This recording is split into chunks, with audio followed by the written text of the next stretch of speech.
Get your reactions ready. The live portion of the show will begin in just a moment. Today is Friday, May 26th, and it is a rematch of the 1998 World Series. 25 years later, the San Diego Padres versus the New York Yankees. It is the Major League debut of Randy Vasquez. My recap and your reactions coming up next. This is NYY Recaps. Welcome to Yankee Stadium.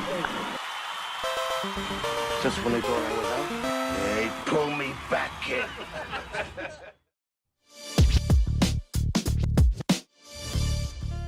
Good evening, ladies and gentlemen.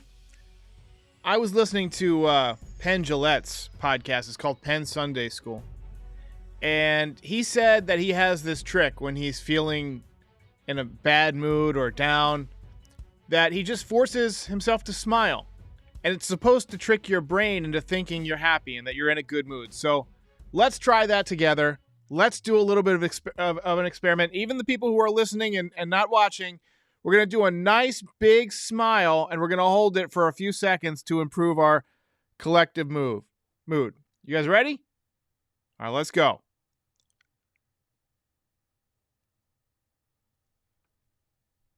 Guys, it's not working. What a load of bullshit. Yankees have gotten to that point again where you can just go make a sandwich when they're up on offense. And most of the time, you're not going to miss anything. It's been tough to watch the last couple of nights. Best part of tonight's game was watching the replay of Rougned Odor punching Jose Bautista in the face over and over again. I love seeing that. If he does, he does. I mentioned last night that we were probably going to see a few nukes from Soto and Tatis this weekend. And tonight, in accordance with the prophecy, they hit some very loud home runs. On the plus side, if you're into symmetry, it was very symmetrical. Upper deck home runs on both sides of the plate. A what? So, yeah, just no good. No good. Apple TV game tonight. I contend that they've got the best cameras, the best graphics, and the best sound of any non-Yes Network coverage. They also have an umpire cam, which I think is cool. We got a behind-the-scenes look at the replay room. And you know a game sucked when we're talking about the broadcast package. Also, their announcers are not very good. Aaron Boone experienced the game on Apple TV as well. Also from his couch, he was suspended for, and this is a direct quote, his recent conduct towards Major League umpires. Ridiculous. Get the calls right and we won't have a problem. Kieran says, we can't hit. We can't effing hit. Issy says, Tatis running around on the field like they just won a chip. Someone needs to check him. Fix the size of my my comments there. Dante says, I hate the new baseball. Little kids from New York, New Jersey idolizing Tatis and Manny and thinking they're cool. Man, baseball isn't the NBA and NBA and NFL. I don't like all that stuff. Hey, I'm not going to complain about that. I'm just going to complain that the Yankees can't hit. They can't hit. Can't hit Joe Musgrove, who has a 5.64 ERA now after 6 1/3 good innings tonight. Major League debut of Randy Vasquez. I thought it was interesting they gave him number 98, which was a reminder of the year that the Yankees swept the Padres in the World Series. Made me feel good knowing that Padres fans had to look at that all night, at least. That was fun.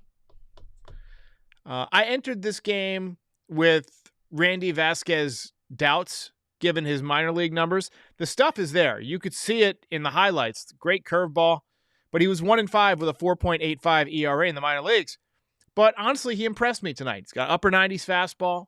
He's got a Domingo Germán level curveball. Unreal that he's gotten hit so hard, but lefties apparently give him trouble, and it was a lefty who gave him trouble tonight. Emily Nyman, who you know has been on the show a couple of times, tweeted that it's just a travesty that the Yankees don't have any big lefties like Juan Soto in this lineup. You know, there was always the Giambis and the Mattingleys and Reggie Jackson. We just need that big lefty. That would be beautiful. But Vasquez came out of the gate very strong. His first MLB strikeout was on Yankees legend Rougned Odor, 96-mile-an-hour high fastball. We've seen that before. But Joe Musgrove also had his good stuff tonight. Yankees didn't get their first hit until the fourth inning. Bloop single from Anthony Rizzo. DJ followed up with a single, but of course, both runners were stranded, as they always are stranded. It's just so frustrating watching them just put together these weak offensive outings. This team used to be so much fun to watch. Remember 2019, 300-plus home runs? Yeah, juice balls, but that was so much fun to watch. Top of the fifth, Juan Soto connected on a hanging cutter and absolutely demolished it. Bye-bye. 114-mile-an-hour missile into the upper deck. 2-run shot, 432 feet. Man, he will look good in pinstripes. I'll tell you. Colin says, need a lineup shakeup in the worst way. I agree. When he hits them, they just stay hit. He's just unbelievable. Vasquez was done after 4 2/3. Final line, 4 hits, 2 runs, 6 strikeouts. Overall, nice job by the kid in his debut, I thought. Second time ever in a Major League ballpark. First time was last night, and he did a nice job. Top of the sixth, Tatis collected his 8th home run of the season. He was giving it back and forth with the fans all night. And, when you can back it up, might as well. 8 home runs on the year for him, 439 feet. That made it 4-0. And you knew at that point with the way the Yankees offense looked that it was essentially over. Yankees did get on the board in the bottom half. Bloop single from Gleyber Torres, double in the corner from Judge, and a ground out from Rizzo to make it 4-1. Yankees got soft hits from Calhoun and Volpe to lead off the bottom of the 7th, and that knocked Joe Musgrove out of the game. But interesting that the Yankees chose to pinch hit for Ben Rortvedt. Now, Rortvedt's had some good at-bats. He's a strong left-handed hitter. Definitely has some pop. They pinch hit for him with Bowers. And Bowers has not been... my faith in Bowers is essentially nothing right now. He can't hit for nothing. Shout out to Val. But you had IKF coming up. And I'm thinking the Yankees are probably going to pinch hit a lefty for him. But to pinch hit for one of your only lefties, when all he needs to do is just pop one out of the ballpark and it's a new game, I don't know if I agree with that. But again, Aaron Boone was not there. Maybe he was texting, but Carlos Mendoza, questionable decision. Anyway, both runners got stranded. Padres got another run in the top of the 9th, and they hang on to win and defeat the Yankees. Mission failed. We'll get them next time. Don't fail me again. Louis Penn says, if there's one thing he did not want to see or hear of, it's a Tatis home run. Dislike when he stutters before third base. No class. Look, that's just the game now. Guys like to showboat and have fun, and I don't hate it. The game, I don't want to be that crusty old man who, change is horrible. Hey, I want kids to like the game. I want the game to grow. I say let the kids play. You don't want him to stutter step? Don't throw him a fucking hanging slider. Mike the AC Merch says, bat flipping when you're 3 games under 500. Well, I can see that. I can see that point. That I can see. Apparently Sterling is still out. John Sterling, feeling sick. He's also got triplets. He had triplets when he was like 60 years old, and they're graduating college now. Can you imagine finding out at 60 years old that you're going to have triplets? Oh, man. But Parks and Young says that's 2 games in a row that they've pinch hit Bowers for Rortvedt.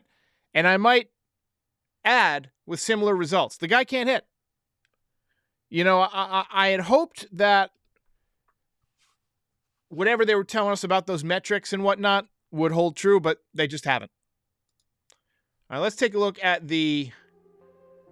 let's go ahead and watch the brief highlights real quick, because I want to get a look at Vasquez.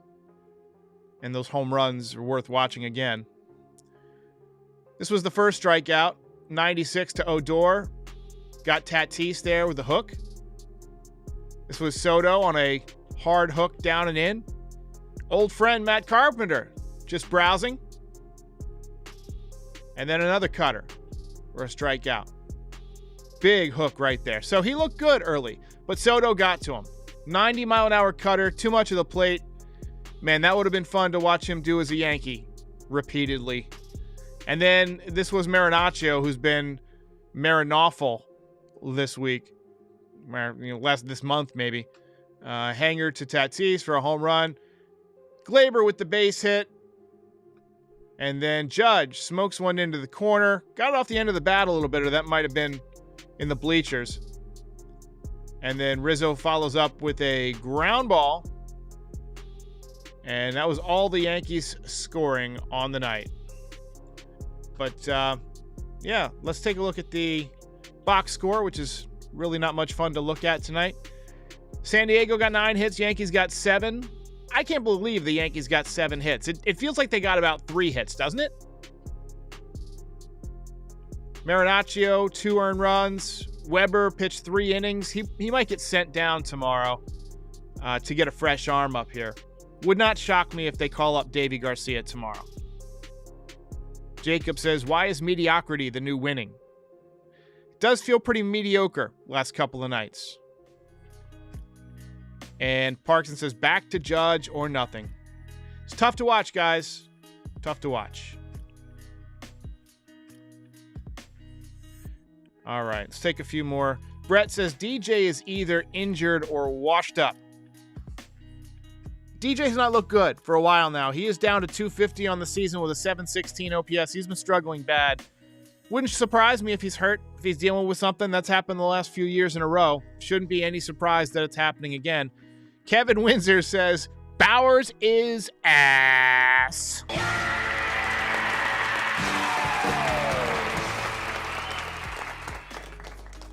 Lori says, we were fooled by the A's and the Reds. Well, don't forget, we took 3 out of 4 from the Blue Jays, but now the Blue Jays are 26 and 25. They're circling the drain fast, too. Yankees need to turn it up next month, but, Douglas Rao, who posts in here a lot, he might even be in the chat right now, said yesterday that Memorial Day is typically the time where GMs will look at their team and say, are we pretenders or are we contenders? Mathematically, we're still contenders. But at 8 games back, I feel like we are pretenders unless we make some additions. I don't think there's much help coming from within because the Yankees don't want to seem to promote anybody. And, we've got Donaldson coming back. He's going to clog up a roster spot. I just don't see any end in sight. Accurate Thinker says, why not send down Bowers and bring Peraza up? In a functional organization, that would be exactly what happens. Let's see here. Ian, big fan of the recaps. I appreciate it, Ian. Thank you. Parkinson says the Yankees should be sellers at the deadline. They don't have anything to sell. What are you going to sell? Louis says, some analytical dude was at the tunnel telling Boone what to do. By the way, Soto's swing is atrocious. I'm going to disagree about Soto's swing. Soto's got a great swing. It's an extremely level swing. Slightly uppercut. He drives through the ball. He activates his hips very, very well. Ton of power. Great eye, too. He's not hitting for a high average, but this is a guy who won a batting title. You don't win a batting title and hit 350 with a bad swing. He's got a bad. I mean, he's got a good swing. Sorry, I'm out of it, guys. Games like tonight are exhausting. Mentally, physically. Just having to sit there and watch the same freaking ground outs and pop-ups and strikeouts over and over again. David says they could sell Torres. I mean, I guess they could. I don't think you'll get as much for him as you'd like to get. It sounds like that's something the Yankees were working on this winter, but it never materialized. I suppose you could move some prospects, but I'm hesitant to take on any salary. It's going to be an interesting trade deadline for Brian Cashman. Taz says, on a good note, Hicks was fully released. Excellent. Parkson wants to play Peraza at third base every day and put DJ on the IL. Can't put him on the IL unless he's got an actual injury. And if he's not saying he's hurt, then you don't know. Kieran says, thanks for doing this on nights when it's not fun to do. Still grind it out. I'm a grinder, baby. That's how we roll around here. Thank you so much. I think that's the toughest part about doing a nightly podcast is because you're pretty much guaranteed, even on a good year, 70 losses. And nobody's ever in a good mood after a loss. And I'm a guy who, I take losses bad, In fact, one of the reasons that this podcast is good for me is that it gives me kind of an outlet. I can come let it out after the game, and then I'm not stewing in it all night. Before I had this podcast, I used to have trouble sleeping, and I still have trouble sleeping after bad losses, but I would have trouble sleeping after almost every loss, which is unhealthy because we know they're going to lose 70 games, even if they're good. And so, having this podcast, and I'm sure for some of you guys, it's an outlet to come and share with the fans and kind of, see if people are seeing the same things that we are, and just kind of share your frustrations. But it's also good to celebrate after a victory. It's lively. I don't play a lot of the sound effects during the recap, during the losses. You guys might notice that there's certain patterns. But when they win, it's fun to have like the music and the home run calls and all that stuff. So, that's kind of the formula here. And it's an outlet, both positive and negative. But appreciate the dono. Brett says, unfortunately, this team makes the wild card, so we'll see nothing change. And then he's quoting the corporate statement, we have the guys in the room. I fear that you may be correct. I fear that you may be closer than you think to the comments we're going to get. I got to say, watch that interview with Hal Steinbrenner that he did with Joel Sherman on the show and John Heyman, who I'll never forgive him for that arson judge bullshit. Did I ever? I'm sure I've told this story. I've told it to a lot of people. I can't remember if I told it to the podcast, but I just happened to be watching a documentary that day about journalistic integrity. So, I've always been a Kennedy fan. I like the Kennedys. My wife is into the Royals. I'm into the Kennedys. I don't know what it is about the dynasties. They're interesting. And I was watching this documentary about JFK's assassination. It's called 1 p.m. And it's about how Walter Cronkite resisted breaking the news of the Kennedy assassination, even though they had multiple sources. They had priests, they had doctors, they had witnesses. And he resisted breaking the news until they had official confirmation from the White House. Now, I'm not comparing the judge signing to the Kennedy assassination by any, way, shape, or form, but I'm comparing the restraint. Obviously, John Heyman had it wrong. He obviously had it wrong. He didn't have enough sources. He didn't have it dead to rights, and he broke the news anyway, which is a cardinal sin in journalism. And I'll never forgive him for it. Join me in the chat with a fuck John Heyman. Mike the AC with a nice dono says, happy belated. 40 years in one day now. I'm feeling not quite as sore today. My back has been going for the last few days, but today I went out and I got a nice long walk with the dogs, and I listened to like the last, I'd say 20 minutes of a book that I was working on, and kind of, got some fresh air, and I feel a little bit better today. I had been, my wife made cupcakes on Wednesday. She knows I like cupcakes. So, I've been eating a ton of cupcakes for 2 days, and you can't do that at my age. And so today I kind of went healthy. I pretty much fasted all day. And for some reason, I just feel a lot better when I'm fasting. I just feel a lot sharper. But maybe the Yankees should fast. I watched some documentary a couple of years ago about how some team, I think it's called, oh shoot, what's it called? It's on Netflix. Game Changer or something like that. It's about how this team went completely vegan. and it kind of changed their performance on the field. You know, everybody just played better. Everybody was healthier. Their blood work was better. I've been considering going vegan. I did some keto for a while just to drop some weight a couple years ago, pre-pandemic, and I was really fit, and I was as fit as I've ever been. I was probably about 188 pounds and, you know, just very strong.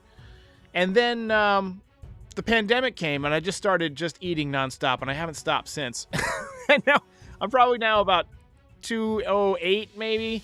So I want to lose about 15 pounds before I come up to Yankee Stadium, just in case I have to take selfies with people. I don't want to be looking like, you know. So anyway, Yankees sucked again tonight.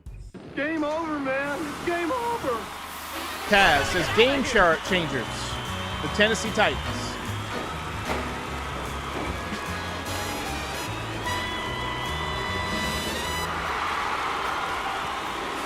You gotta go. Edwin NG says Lee Harvey Oswald wasn't the lone shooter. And I'm going to disagree. Most impressive. I'm going to disagree there. So they've done a lot of forensic analyses over the last several years. I recommend 2 books to you.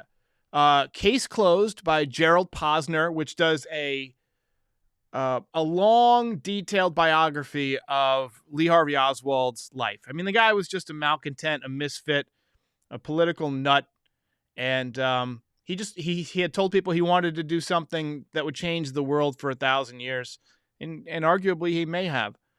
They did neutron activation with the bullet fragments that they found in Kennedy's skull and in the limousine, and they matched the rifle. So there's a direct chain of evidence matching Oswald to the purchase of the rifle under the name Alec Hadell. And then there's like 5 witnesses that saw him shoot Officer J.D. Tippit about 45 minutes after the shooting of Kennedy. And I mean, these are all eyewitnesses, and they matched the gun, and he was carrying the gun, and I mean, he's dead to rights on that. So I don't know. The circumstantial evidence is extremely strong, and in recent years, the forensic evidence has gotten extremely strong. But I'm glad we had things to talk about other than this game. Louis says, huge JFK fan here. Watch Oliver Stone's Untold History of the United States. Great 12-part documentary. Go Yankees. Appreciate that, man. Appreciate it. Case Closed and 1 p.m. 1 p.m. is the documentary. It's on, I want to say maybe Paramount Plus.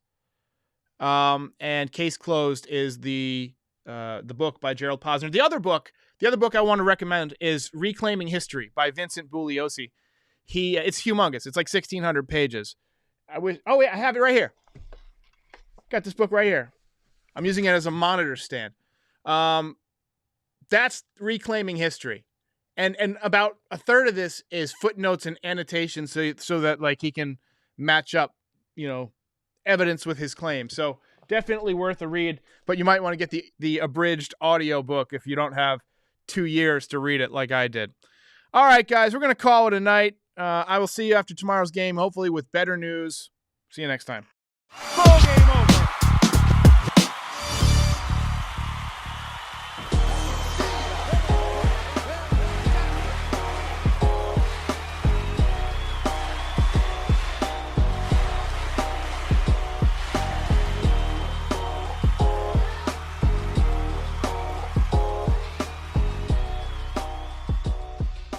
Most impressive.